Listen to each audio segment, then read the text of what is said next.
Swayam Prabha. Digital India. Educated India.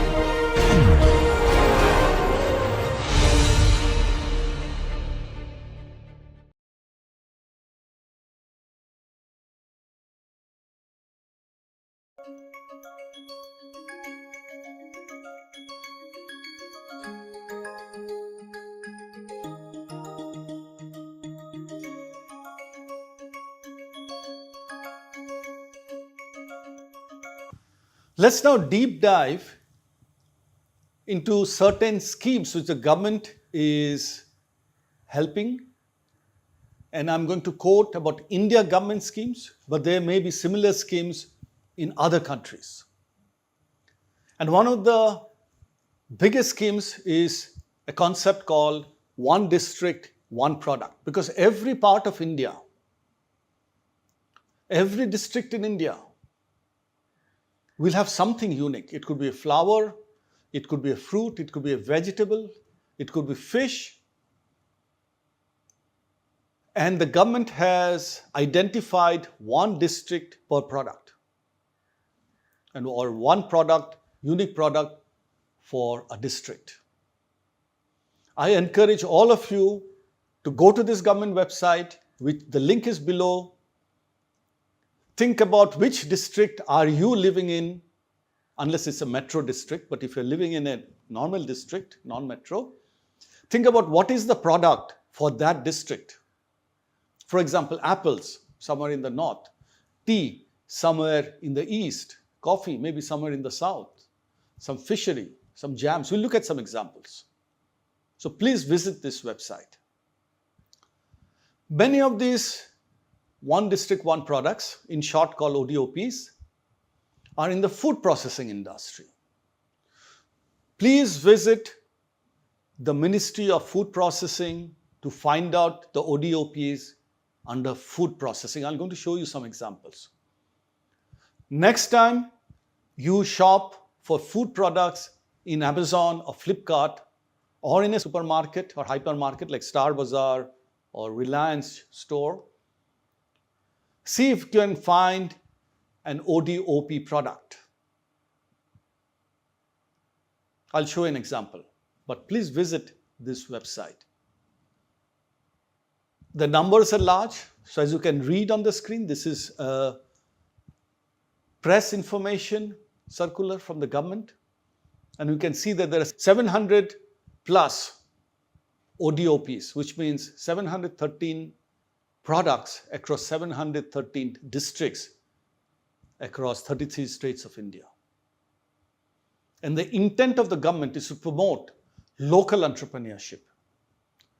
But in promoting this local entrepreneurship, it is in the nature of a social business, not necessarily only grants. There may be some grants, but it ultimately is also self-sustaining because there's a product. I'll show you the product, some of the products.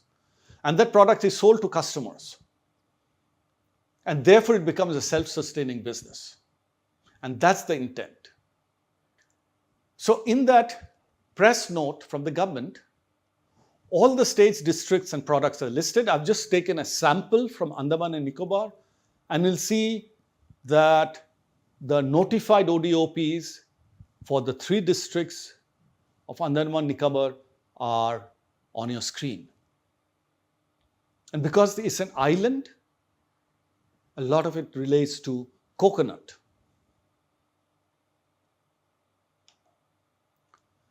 Now let's look at a product.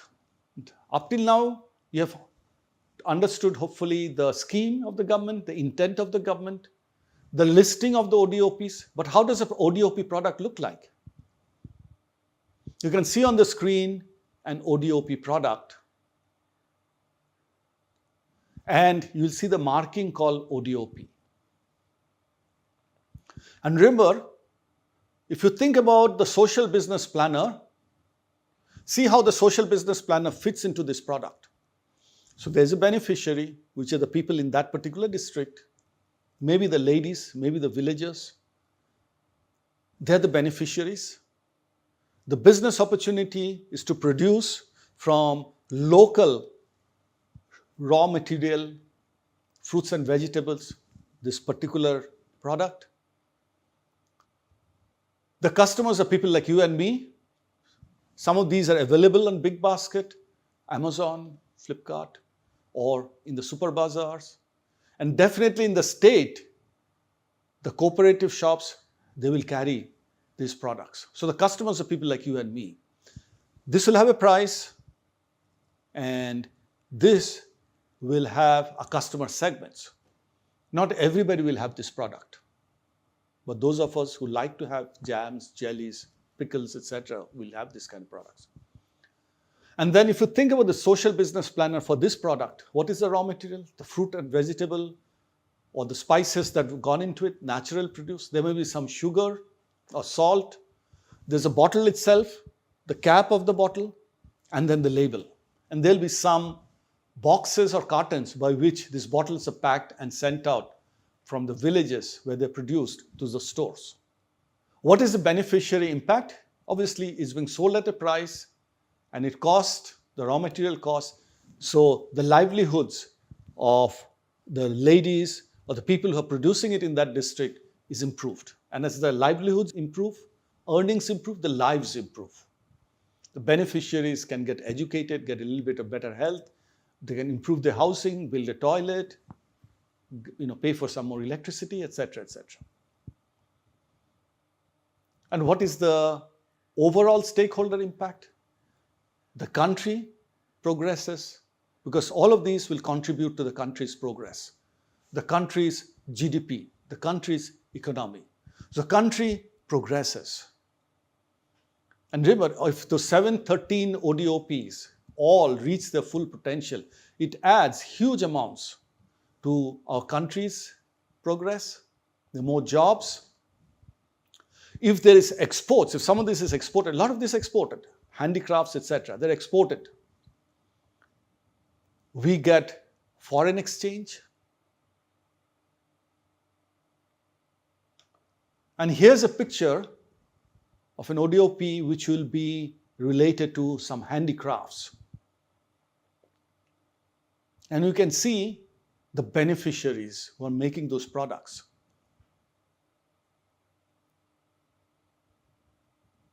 So the skills are not necessarily the skills that NPTEL students, you, me, may have. It may not be an engineering degree, an arts undergrad, commerce undergrad, a science degree. It may be a vocational skill.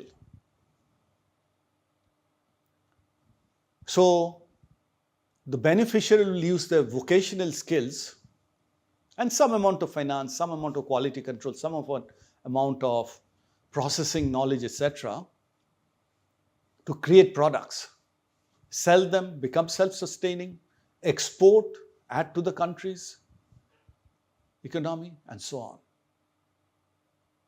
So apart from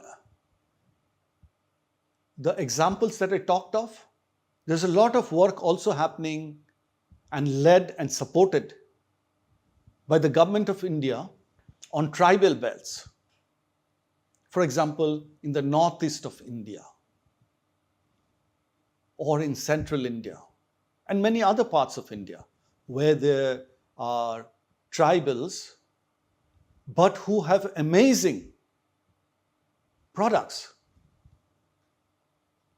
Maybe in the past they are not so well known, but they are coming now slowly under the scheme called TriFed.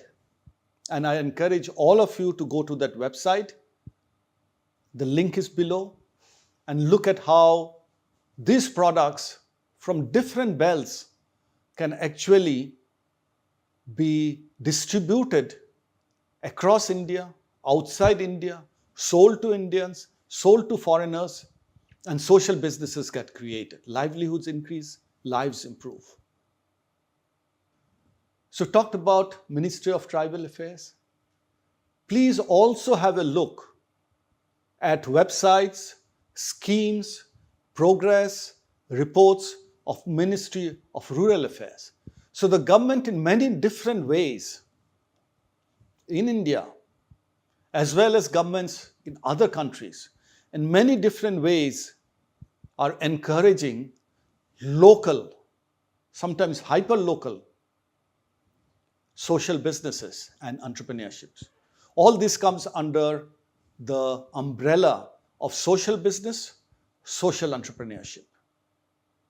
So please visit the Ministry of Rural Affairs website as well. Coming to some other business models. Let's say education. India is making a lot of progress on primary education. Not every country is. So there are some global models emerging to drive education in a very standardized, quality control way. And one of the concepts is school in a box, where if the infrastructure is provided, a small room or a few rooms where the school is set up and a few teachers recruited, all the material and training is available to that school, to those teachers, and is called School in a Box.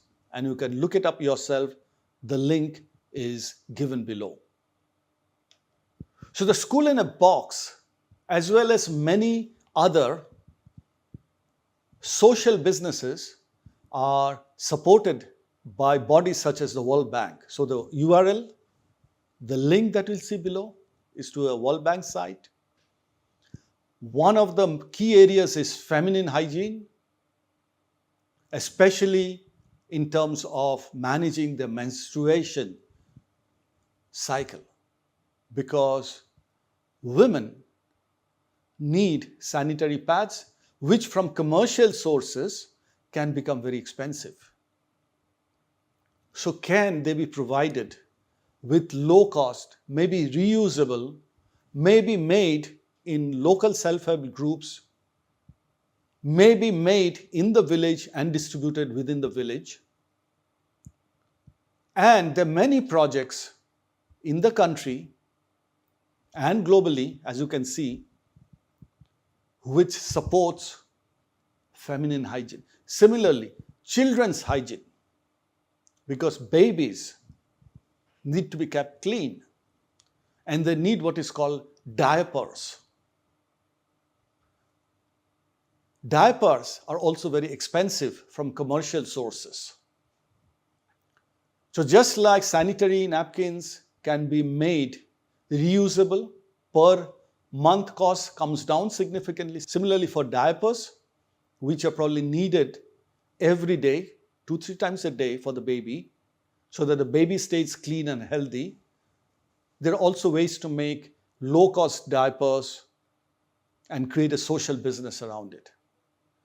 Those businesses may not be big, may not be a giant multinational, but they may be making diapers for the village or the community or the slum or the underprivileged area.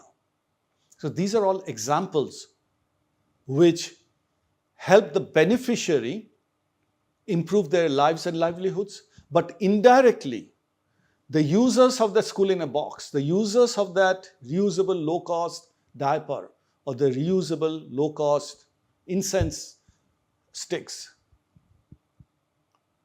or low-cost pens, low-cost papers, or shoes made out of discarded tires. The beneficiaries benefit, but the customers who buy those affordable products, not so expensive products, also benefit because their lives also improve.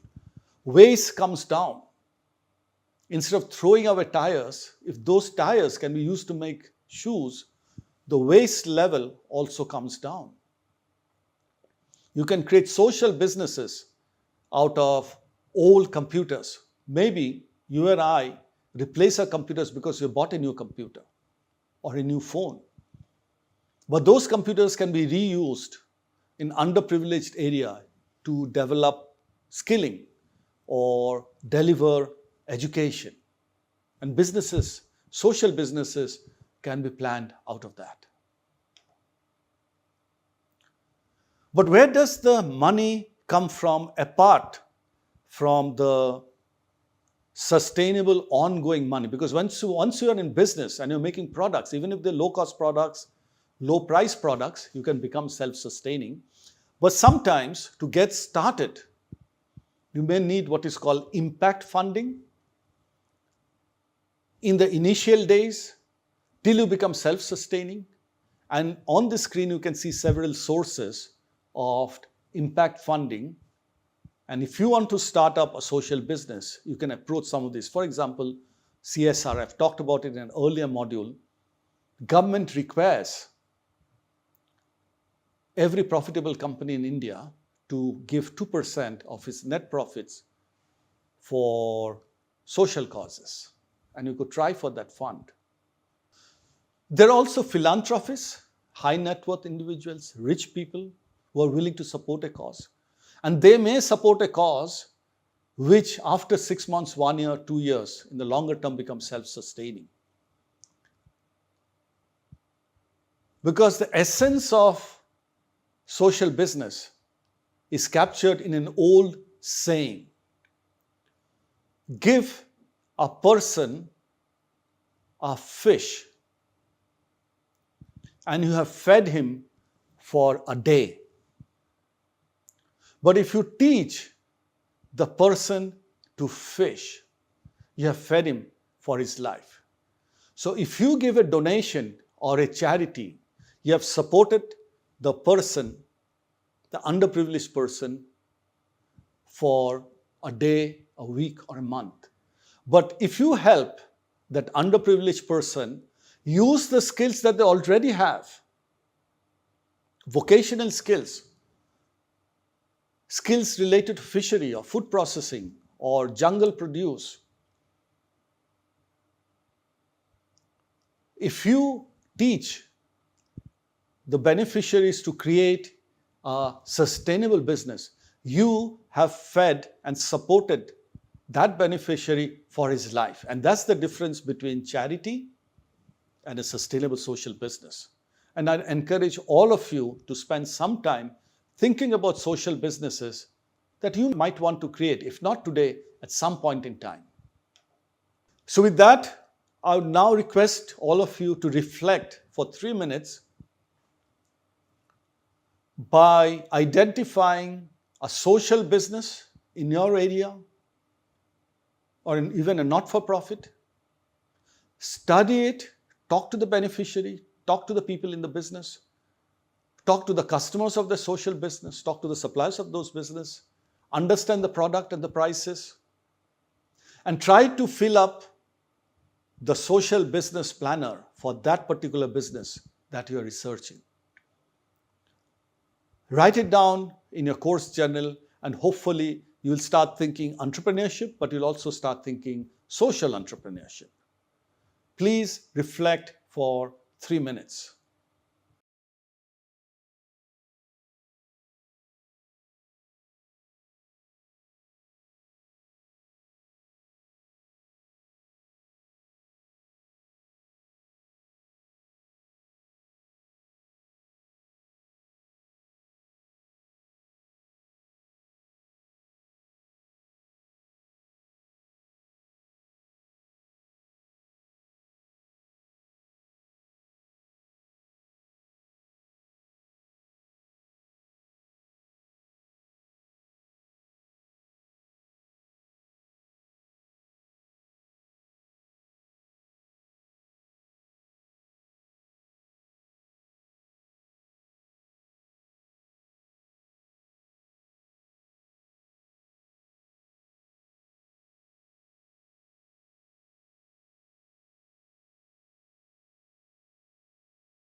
So this is the end of the module.